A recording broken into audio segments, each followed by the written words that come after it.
I was halfway through a bite of mashed potatoes when my mom dropped the bomb. "You'll be covering Emily's mortgage from now on, right?" "Sweetie, let me back up. I'm Avery Langford, 32, born in Tacoma, Washington, raised on brisk winters and passive-aggressive PTA meetings. I work in digital operations for a healthcare company, not flashy, but solid. Been in the game over a decade. I rent a modest 2-bedroom condo, drive a used Subaru, and I've never bounced a check in my life. My family. Let's just say we're not exactly the Brady Bunch. My dad, Carl, is the retired fire chief who still calls strangers pal and argues with baristas about the price of oat milk. My mom, Judith, is, well, the kind of woman who folds her dish towels into thirds and judges people who don't. And then there's Emily, my younger sister by 2 years. She's the star, the miracle baby, the girl who just needs time to find herself, even though she's been finding herself on my parents' dime for a decade. So, we're at Sunday dinner, one of those mandatory family rituals that feel like a mix of hostage negotiation and pot roast. I blinked. "Wait, what?" My mom smiled like she'd just suggested I take a weekend trip to Portland, not subsidize someone else's life. "Emily's had a rough year," she said, dabbing her lips with a cloth napkin. "You're in a better place financially. It just makes sense." Carl grunted in agreement. "You're single, no kids. Emily's got a house to keep. It's what family does." I slowly put my fork down. My heart had the audacity to thump faster, and I felt a familiar pressure behind my eyes, the kind that usually comes right before a full-blown migraine. "And you decided this without me?" I asked. Emily, who had been slurping wine like it was the antidote to responsibility, chimed in. "It's not like it's forever, just till I'm back on my feet. You work 2 days a week at a crystal shop," I said flatly. She shrugged. "Healing energy isn't exactly valued by the corporate world. That's not my fault." My mom jumped in. "Sweetheart, don't be petty. You make more than enough. It's just the right thing to do." There it was. The phrase that had haunted me since childhood. The right thing to do? The emotional cattle prod of our family. It was how I ended up paying for Emily's fender bender in college. How I got talked into co-signing her car loan. How I babysat her dog while she figured out Bali. Except this time, I wasn't 18. I wasn't desperate for their approval. And I sure as hell wasn't paying a mortgage that wasn't mine. "No," I said, as calm as I could manage. "I'm not doing that. Silence? Not the kind that's peaceful, but the sharp, cutting kind like someone just knocked all the air out of the room." Judith's eyes narrowed. "Excuse me?" I stood up. My voice was steady, even as my pulse rioted under my skin. I said no. "I'm not paying Emily's mortgage, and I don't appreciate being told it's already decided." Emily looked offended, like I'd just insulted her aura. "God, Avery, you're so cold. It's just money. Then you won't mind finding it elsewhere," I said, grabbing my coat. I left before anyone could say another word, and for a brief moment, I felt powerful, like I'd finally broken a chain that had been wrapped around my neck for years. I didn't know that chain had claws, and that walking away was just the first pull. 3 weeks later, I got a letter in the mail, thick envelope, cream-colored, no return address. Inside, a formal lawsuit. Carl and Judith Langford were suing me for breach of implied family contract and financial neglect of dependent kin. I wish I were kidding. I stared at the papers for a long time. My lawyer Nadia laughed when I handed them to her. "Are they serious?" she said. I nodded. "Very," she skimmed. "This is creative. It won't hold up in court. But it's not about winning, is it? This is about shaming you into folding." And she was right. Because that was my parents' real superpower. Not just guilt, but performance. They knew how to spin a story so tightly that reality bent in its orbit. Suddenly, I wasn't the independent, responsible adult. I was the ungrateful daughter who turned her back on family. The whispers started almost immediately. Distant cousins sending cryptic Facebook messages. One of my dad's friends posting passive-aggressive quotes about honoring your parents. Emily's friends commenting on my Instagram photos with "must be nice" sarcasm. And just when I thought it couldn't get worse, Emily posted a GoFundMe. "Help me keep my home," abandoned by my own sister. Complete with a sob story about job loss. mental health, and how her only sibling turned her back in the darkest hour. It went viral. I was the villain now, and I hadn't even made my move yet. But I was going to, because what my family didn't know, what they never knew, was that I kept receipts. And I wasn't just going to defend myself. I was going to burn the whole damn illusion down. I sat on the floor of my condo, my back pressed against the cool drywall, lawsuit pages scattered like confetti around me. I wasn't crying, not yet. That would come later during a 3 a.m. shower when my Spotify shuffled to a sad indie track that just knew my soul. Right now, though, I was angry, so angry. In fact, that my Apple Watch buzzed with a breathe alert, like it sensed I was about to throttle someone through the astral plane. The lawsuit was ridiculous, but it was real, and I knew my parents weren't backing down. They'd always operated under the assumption that if they made something sound righteous enough, the world would bend to their will.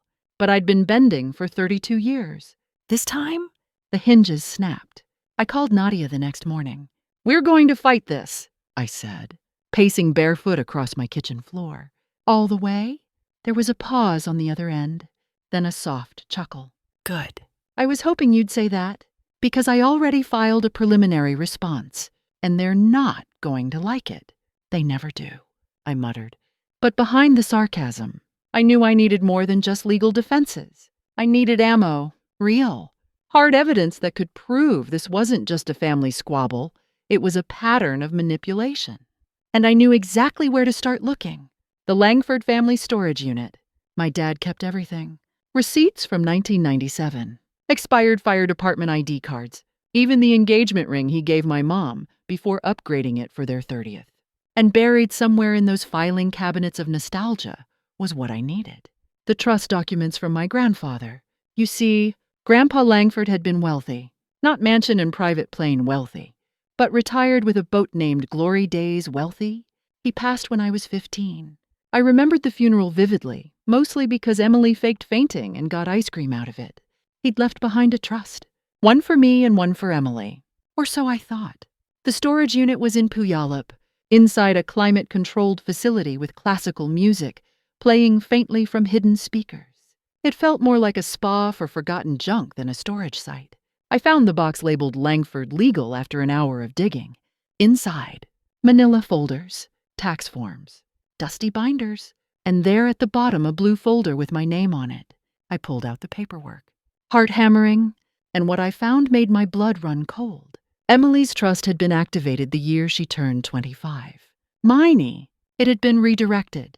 The form had a notarized amendment signed by my parents, declaring me financially disinterested and reallocating my share in support of dependent kin. In other words, they'd stolen my inheritance and handed it to Emily. Legally, quietly, without telling me a thing. I couldn't breathe for a minute. I just sat there in that musty room surrounded by the ghosts of family decisions. I'd been their backup plan, the safety net. Not a daughter in ATM with boundary issues. And now they were suing me for not playing along. When I got back home, I laid everything out on my dining table. The trust documents, the lawsuit, printouts of the GoFundMe comments, even screenshots of Emily's old Instagram stories bragging about luxury spa days she supposedly manifested. I was going to dismantle them, brick by emotional brick. But they made their next move first. 2 days later, a local news blog ran a piece titled, "Daughter Refuses to Help. Struggling Sister Family Files. Suit in Desperation." Emily had fed them a weepy tale about medical debt she had none, emotional trauma unverified, and the pressures of modern womanhood, okay? Fine.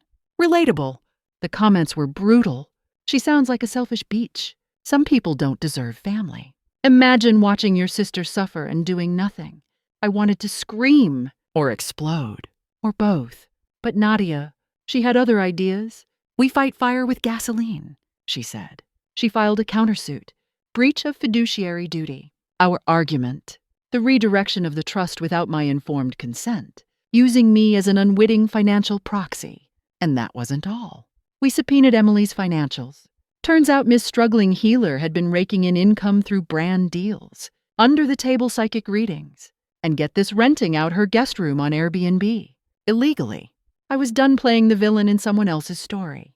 It was time to turn the camera around. We leaked nothing yet. But I started building a private dossier, piece by incriminating piece. The goal wasn't just to win. The goal was to reveal everything they'd built on lies. Still, my phone didn't stop buzzing. People I hadn't spoken to in years reached out to check in, with thinly veiled curiosity about the drama. My boss pulled me into his office and gently asked if everything was okay at home. Home? What home? My family wasn't a home anymore. They were a court case. I didn't cry until I got back to my car. But after that, I didn't cry again. Because that night, I saw something that sealed my resolve. Emily had posted a new video on TikTok. She was twirling in her backyard, smiling at the camera, holding a wine glass with the caption, "When the lawsuit's working and you're about to manifest a paid-off house, grateful spiritual boss babe." The rage that bloomed inside me wasn't explosive. It was surgical. I was done reacting. Now, I was going to retaliate. I didn't sleep that night, not because of stress, because of planning. While Emily was busy manifesting a mortgage-free life on TikTok, I was building a blueprint for destruction, one that didn't just protect me, but exposed them. Every manipulated dollar, every dirty little favor disguised as love, every lie. I wanted facts, and I wanted someone who knew how to turn facts into firepower. So I reached out to someone I never thought I would, Marcus Fielder. Marcus and I dated for a hot second in college. He was smart, quiet, a little bit mysterious, the kind of guy who knew how to bypass university firewalls and borrow cafeteria, swipe data to avoid lines. We didn't last because I was still in my people-pleasing era, and he didn't tolerate guilt-tripping mothers or emotional leeches. Now, he was a forensic accountant in Seattle with a side hustle consulting on civil fraud cases. I knew because I'd stalked his LinkedIn more than once in a moment of professional jealousy. I texted him, "Hey, need your help. It's messy, but you're kind of the king of messy math. Can I buy you coffee?" He replied 2 minutes later, "Only if it's cold brew, and you promise not to ghost me this time." We met at a cafe downtown.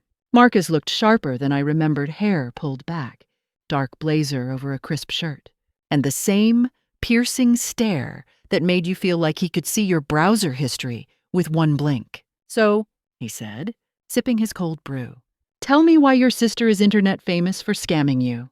I slid the documents across the table, copies of the trust reallocation, the GoFundMe earnings, screenshots of Emily's Venmo transactions, and a few cryptic notes about my parents' joint account. He flipped through them, his expression tightening with every page. "This isn't just shady," he murmured. "This could cross into criminal, especially if they used your identity to reroute funds without disclosure. Consent's a big deal in fiduciary law." He looked up. "You sure you want to go scorched earth?" I didn't even hesitate. "I want them to choke on the ashes." He grinned. "Then let's make this surgical."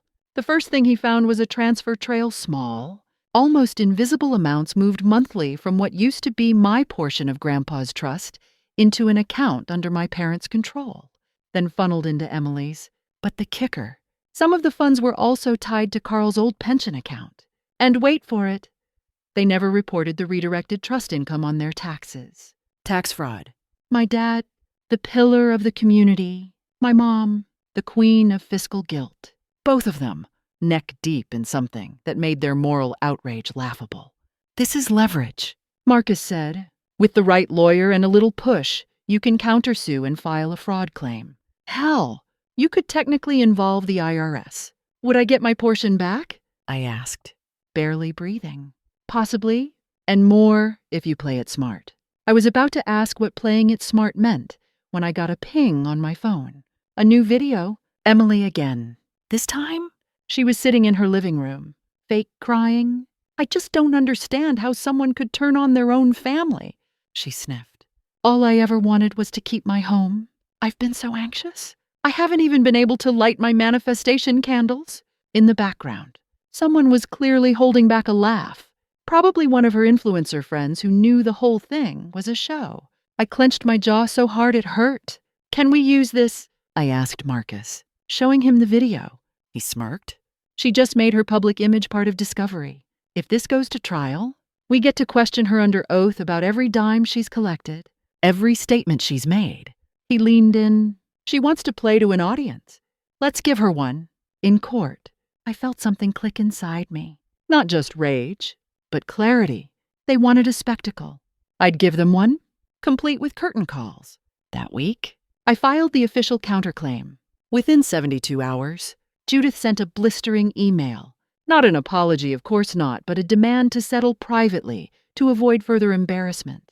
She even attached a list of reasonable terms, including, I pay Emily's mortgage for the next 12 months. I make a public statement of regret. I dropped the countersuit immediately.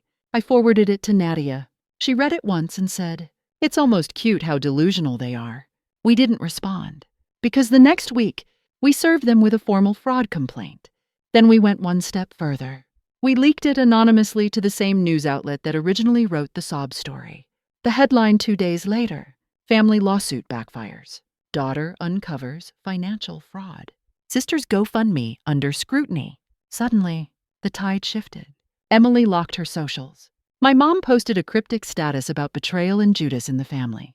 Carl, he called me twice, left voicemails that started with, "You don't know what you're doing," and ended with, "You're killing your mother." And me. I made popcorn. Because this wasn't over. Not even close. I wasn't just exposing the past. I was about to unearth something even they had forgotten about. A document signed, witnessed, and legally binding. And it was going to destroy the story they'd spent decades building.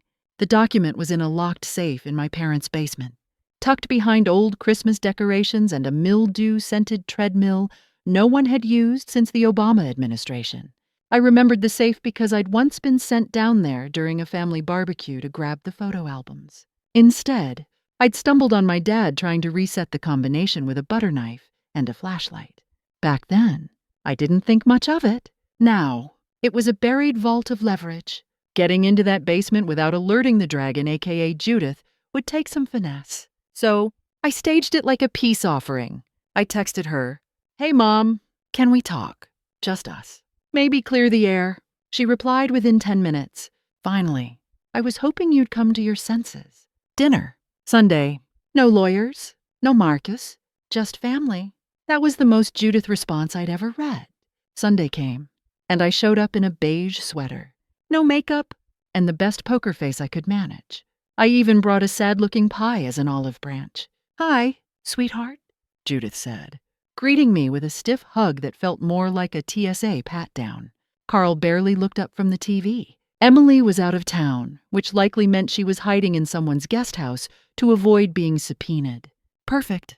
Over microwaved lasagna and lukewarm wine. I made small talk, asked about the neighbors, the new drapes. Let them believe I was folding. Then I feigned a stomach ache. "Sorry, where's the Advil?" "Upstairs." Judith waved dismissively. "There's some in the basement medicine bin, next to the holiday boxes." Bingo! Down I went, heart pounding in my chest like a bad EDM track. I found the safe. Same spot. Still clunky, but this time I came prepared. Marcus had coached me on a portable keypad reader with thermal sensitivity, a nerdy little device that could detect which numbers had been pressed recently. I felt like James Bond, or at least someone pretending to be on Dateline. The combo was easy enough. Unknown 68. My mom's birth year. Classic narcissist move. Inside, under layers of insurance folders and a manila envelope labeled, "Do not touch, Emily's college," was what I came for. The original trust document. The one Grandpa Langford had signed with a pen so thick it probably left a dent in the paper. It named me not Emily as the primary beneficiary, not co-beneficiary, not backup. Primary, the clause that mattered. In the event that my daughter Judith Langford or her spouse Carl Langford attempt to reallocate these funds without the express consent of the beneficiary, said action shall void their access to the remaining estate. I stared at it, hands trembling. They'd not only stolen from me, they'd voided their claim to the remainder of Grandpa's estate in doing so. They didn't just lose the moral high ground. They lost the money. By the time I emerged from the basement, pie in hand and a smile so forced it could have cracked concrete, I had already snapped photos of every page and uploaded them to 2 cloud drives. Judith was droning on about Emily's potential book deal, something about spiritual healing through breathwork and vegan cupcakes. I nodded, ate a forkful of dry pie, left without another word. Back home, I sent the documents to Nadia. Her reply, "Holy shh." Marcus's, "Even better, this isn't a bombshell. It's a nuke. You're holding the deed to their karma." But before we could drop it in court, they made one last desperate move. Emily reactivated her socials and posted a healing livestream where she cried, wailed, and claimed I had broken into the family home, rifled through personal property, and stolen private medical documents. I watched it in real time. Heart thudding, fingers shaking, but not from fear.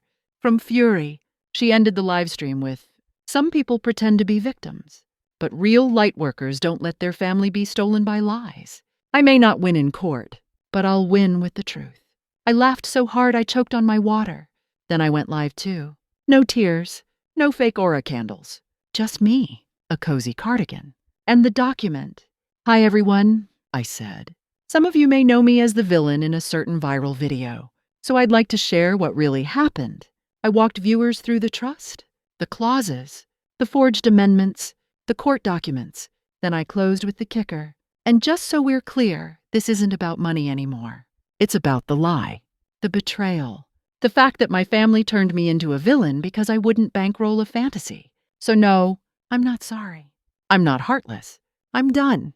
The video racked up 500. Zero views in 24 hours. Public opinion turned fast. People started demanding refunds on Emily's GoFundMe. Screenshots of her lies circulated. Reddit threads exploded with timelines and receipts. It was beautiful. But the real masterpiece was still coming. Because now that the estate clause had been violated, I had legal grounds to assume control of Grandpa Langford's remaining assets. And do you know what one of those assets included? The deed to the house my parents lived in. Yeah, they had sued me over a mortgage. And now I legally owned the title to their home. The official transfer didn't feel real at first. I sat in my car outside the Pierce County Recorder's office, holding a crisp printout with my name, Avery Langford, listed under property owner for 417 Cedar Ridge Drive. The same beige, vinyl-sided two-story where I'd grown up, spent teenage years arguing about curfews, and sat through decades of Sunday roasts in that too-bright dining room. It was mine now, legally, fully, irrevocably. The court had ruled that my parents' unauthorized tampering with Grandpa Langford's trust had triggered a breach, nullifying their claims and returning not just my portion, but full control of all remaining assets, including the house. They tried to appeal. Of course they did. Carl ranted about disrespect in front of the judge. Judith cried actual tears, which might have worked if the court clerk hadn't just watched Emily's livestream meltdown. None of it mattered. Judgment stood. They were given 30 days to vacate the property. I didn't tell anyone. Not yet. Not even Marcus, who kept texting things like, "Power looks good on you." Just saying instead. I watched, waited, and when the notice hit the mailbox, the storm came. Judith showed up at my door 2 hours later, mascara smudged, shaking a crumpled eviction notice in my face. "This is low, even for you," she snapped. I stayed calm, leaning against the doorframe like I had all the time in the world. And it's not an eviction. It's a legal repossession of stolen property. She laughed bitterly. "You think this makes you righteous? Taking the roof from your own parents." "I think it makes me done," I said. "Done playing the villain in your story. Done carrying debt that isn't mine. Done being useful only when you need a check." Her voice cracked. "We're your family. You sued me," I said. "Remember." She stood there a long time, eyes darting like she was looking for a weakness in my armor. But there wasn't one anymore. Finally, she turned and walked away. I watched her go, then gently closed the door behind her. A few days later, Emily reemerged on social media. This time, she took a new route. Redemption arc. Her feed was suddenly flooded with pastel quotes about healing, spiritual awakening, and of course, a new fundraiser. Starting over. Support my journey to a new life. She wasn't even pretending anymore. The grift was the brand. I wasn't even mad. I was impressed. But then something strange happened. A DM landed in my inbox from someone I didn't know. Username, Blissful Brit Atioif. Hi, Avery. I used to work with Emily at Moon House Crystal Collective. Just a heads up, she's been talking about trying to sue you back. Something about emotional damages. She's also claiming you doctored the trust documents. Just watch your back. I blinked. Emotional damages. From what, me not paying her mortgage, me not applauding her influencer cosplay. I forwarded the message to Nadia, who called me 30 minutes later. She's grasping, she said. But we should be proactive. And I think it's time. Time for what? To go public. Fully. My pulse quickened. You mean a press release? I mean a press conference. She outlined the plan. A simple event, held through her firm, where I would calmly, publicly lay out what had happened, from the trust to the lawsuit to the house transfer. It wouldn't just be my defense. It would be my version. Finally out in the open. No filters. No edits. No crying TikToks. I agreed. And we scheduled it for the day before my parents were due to vacate. They tried to delay, sent letters, hired a lawyer who somehow looked like he'd been grown in a lab for HOA board meetings. Didn't matter. I stood behind a sleek podium in a navy blouse and steady heels. A line of mics pointed at me like weapons. Nadia stood off to the side, nodding. Marcus filmed from the back, trying to look inconspicuous despite being 6'3" and wearing a sweatshirt that read, "I told you so," in block font. Good afternoon, I began. Voice clear. My name is Avery Langford. You may have seen me recently cast in a viral story about family, betrayal, and finances. What you haven't seen is the truth. I spoke for 15 minutes. I didn't cry. I didn't rage. I just told it. The manipulated trust, the fabricated mortgage agreement, the forged paperwork, the GoFundMe, the livestream lies, and the final ruling that returned stolen assets, not to destroy my family, but to finally protect myself. I ended with, I didn't take their house. I took back what was already mine. There's a difference. And if we can't tell that difference as a society, we're doing more than failing families. We're failing truth. The room was silent. Then came the questions. I answered every one. That night, the clip made it onto 3 evening news segments, 5 viral Twitter threads, and a YouTube recap titled, "She Fought Back and Won." Emily tried one more time. She posted a shaky video titled, "The Real Story They Won't Tell You." But this time, the comments weren't kind. Girl, take the L. Your sister made you famous. Say thank you and log off. This is what happens when your victim card gets declined. I didn't gloat. I didn't reply. Instead, I drove by 417 Cedar Ridge on the day of the move-out deadline. A moving van sat crooked in the driveway. Judith stood beside it, arms crossed, watching a man haul out a box labeled fine china. She didn't see me. I didn't stop. I just kept driving. Toward the lawyer's office. Toward the closing paperwork. Toward the next final move. I wasn't just reclaiming the house. I was about to use it for something they never saw coming. The subpoena was the first shot, delivered at 6:32 a.m., just as Judith stepped onto the porch of their new rental in Silver Ridge Hills, still wearing her pink robe and clutching a mug that read, "World's Best Mom." I didn't see it. I just imagined it. But Marcus, who coordinated the delivery, confirmed the expression. Stunned, then furious, then confused. Classic narcissist cycle. The subpoena wasn't just for her. It was for Emily, Judith, and Carl, all 3 required to appear for depositions tied to a new civil case. Conspiracy to defraud a beneficiary and engage in coordinated defamation for personal gain. That's right.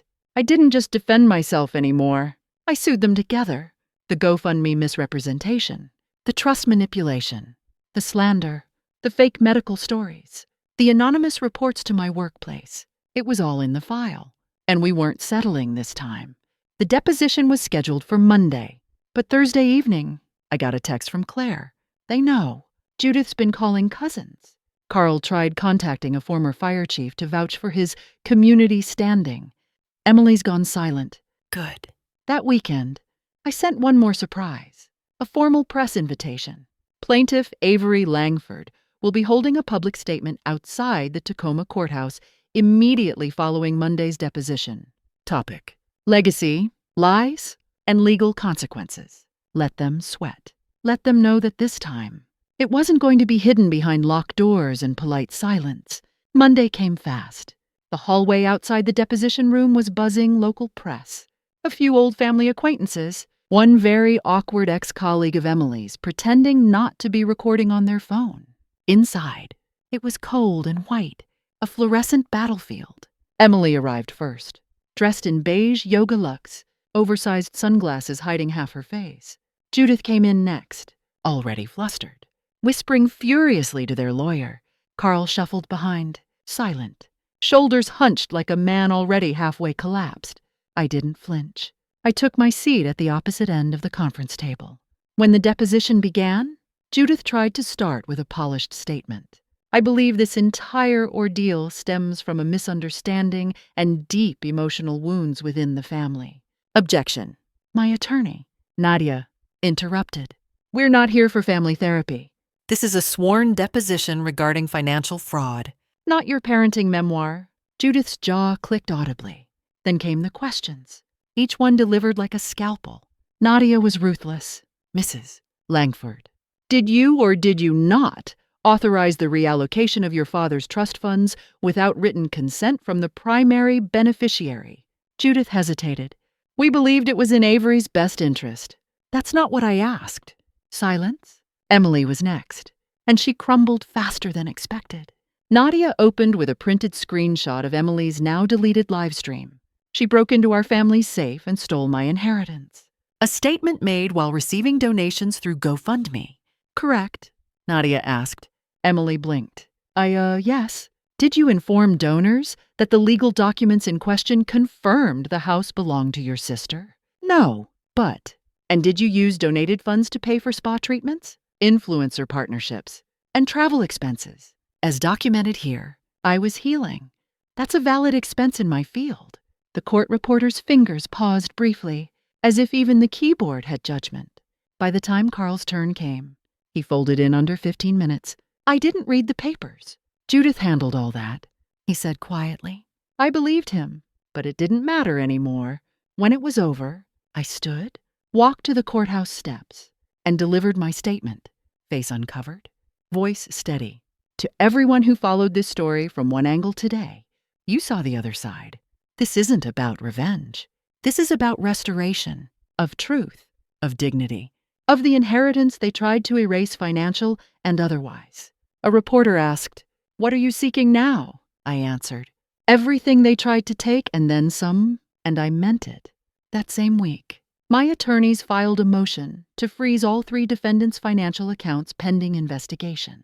Emily's influencer income, flagged. Carl's pension withdrawals, audited. Judith's Mom Sense LLC. Turns out she registered it under my name to avoid taxes. Another count of fraud. The next move, well, it was mine. I had one last play and it would be public. Not just legal, not just personal, symbolic. I was going to turn their legacy into mine, but not with a shelter this time. No, this one would hurt, because I wasn't just going to own the house. I was going to erase their names from every single record attached to it. The title, the historical registry, even the mailbox. Because sometimes the most powerful revenge is to leave no trace that they ever had power over you. The mailbox was the first to go. It stood there like a tombstone at the end of the driveway, white metal, slightly dented, still bearing the fading vinyl letters. The Langfords. I unscrewed it myself, wearing gardening gloves and a grin that could cut glass. In its place, I mounted a matte black box with crisp silver etching. The Ridge House Est, 2024. No first names, no family tree, just legacy redefined. It wasn't just spite. It was symbolism. Every visible reminder of the people who had weaponized bloodlines was being replaced, erased. One document, one doorknob at a time. But it wasn't enough. So I filed a petition to rename the street. Yup, Langford Lane, a name my grandfather had earned and my parents had stained, would be no more. I gathered signatures, cited the fraud case, attached the court rulings, and argued for the emotional safety of the shelter residents. The city council didn't even debate long. 6 weeks later, it was approved. Langford Lane became Harvest Row. It made the local news. Judith must have seen the headline. Her Facebook was gone within 24 hours. But the real reckoning came the following month. The IRS concluded its investigation. Fraud confirmed. Emily owed back taxes, penalties, and was barred from raising funds online for 5 years. Judith and Carl were fined for unauthorized trust manipulation and tax misreporting. And their remaining pension accounts were flagged for restricted withdrawal until settlement. Their attorney tried to negotiate a quiet exit. We declined. Instead, I invited a documentary team, not for fame, for record. The documentary, titled Inheritance, Blood, Betrayal, and a House Reclaimed, chronicled everything from the dinner table ambush to the courthouse confrontation. Marcus provided commentary. Claire offered background on family silencing. Former donors to Emily's GoFundMe shared how they felt scammed. And me, I stood in front of the freshly painted house, holding a copy of the final ruling. This house used to be a weapon, I said on camera. Now, it's a shelter for truth, for people like me, who said no and got punished for it. When it aired, it went viral again, and the fallout was swift. Emily tried to sue the production company. They laughed and countersued for defamation. She backed down. Judith made one last attempt, an open letter to a local newspaper, claiming she'd been edited unfairly and was the real victim of a culture that turns children against their parents. It barely trended. And Carl, he quietly moved in with his brother in Idaho. The final trace of them vanished when I received a package no return address. Inside was a box of old Langford family photos, a note on top, scrawled in a hand I'd know anywhere. Keep them or burn them. We're done. So I kept just one. Me and Grandpa Langford on the porch. He's holding a wrench. I'm 6 years old with a gap-toothed grin. The rest, I shredded, because some things aren't worth saving. That fall, we opened the Ridge House's second wing, expanding capacity to 10 women. We partnered with a local legal aid group to help residents fight back against their own toxic histories. And then one day, a woman in her 40s came in with 2 kids and a duffel bag. She sat across from me and whispered, "I saw your story. I didn't know you could win against people like that." I leaned forward. "You can," I said. "It's hard. It's hell. But when it's over, you can breathe again."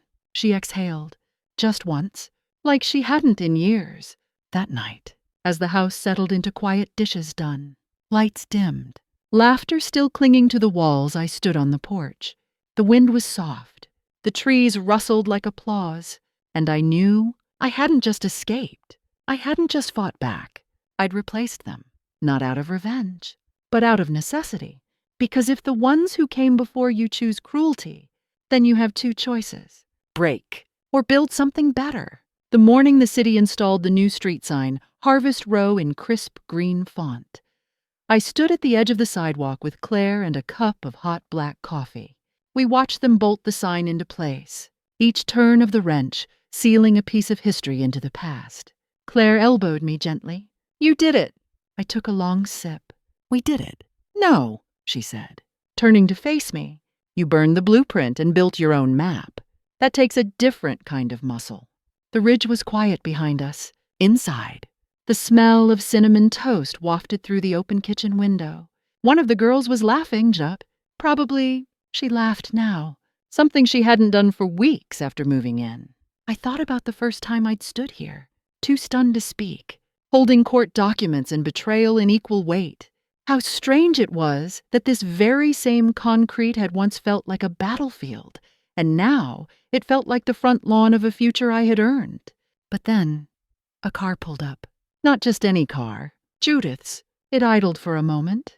Then the driver's door opened. She stepped out slowly, dressed in gray slacks, heels too tall for her age, and a blazer that looked 3 years out of season. She wasn't carrying anything. Not a box, not a letter, just herself. I stiffened. Claire instinctively moved closer. Judith walked toward the porch, but stopped just before the gate. We locked eyes.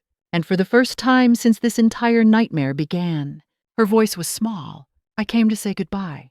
I stared at her. "You already did. The second you sued me." Her mouth tightened. I was angry. "We were all—" "No," I cut in. Calm, cold. "You were entitled And when I stopped funding your delusion, you retaliated. She blinked. This house, it was supposed to be our legacy. It is a legacy, I said. Just not yours anymore.